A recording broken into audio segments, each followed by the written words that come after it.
Every single piece of my heart, the 6th episode of the Buccaneers' 2nd season, is completely insane. A lot occurs. Nearly too much. The story moves at breakneck speed, leaving little space for breathing. We have the impression that we are just hopping from one story point to the next. To be honest, if the excursion were divided into 2 episodes, everything would go more smoothly. Nevertheless, the season's best episode to date is Every Single Piece of My Heart. Imogen Waterhouse and Barney Fishwick in particular have subtle and captivating acting. However, I believe Richard's death was needless and primarily for shock value.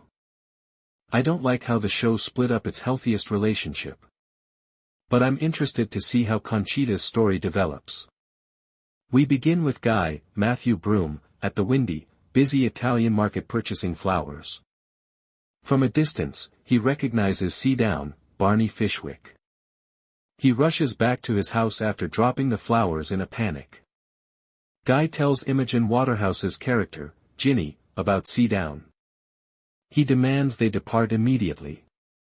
Jinny, however, is well aware that Seadown is in their community. Seadown has changed, according to Jinny. With Freddie, he's fantastic.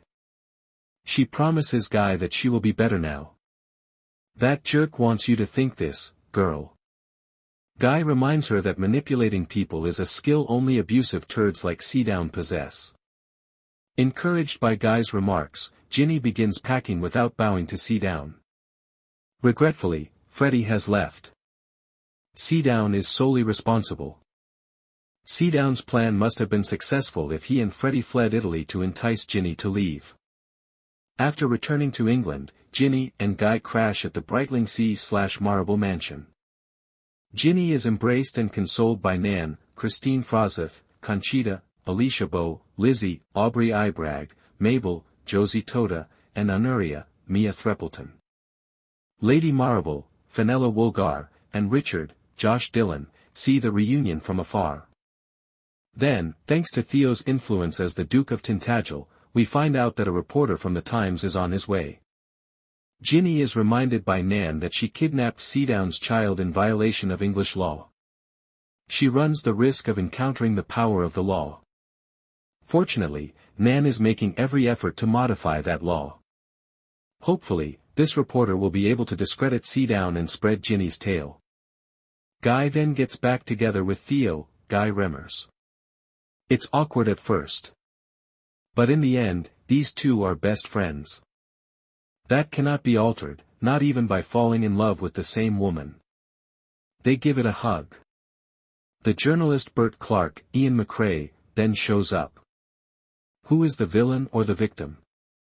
Nevertheless, he's prepared to hear Jinny out when she speaks the truth about Seadown.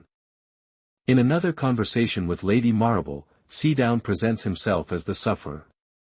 He believed that Jinny had abducted his child. Jinny is tricked by her friends into thinking he is the bad guy. We find out that Seadown is currently residing outside of London in Aunt Emily's mansion. Jinny will accompany him there.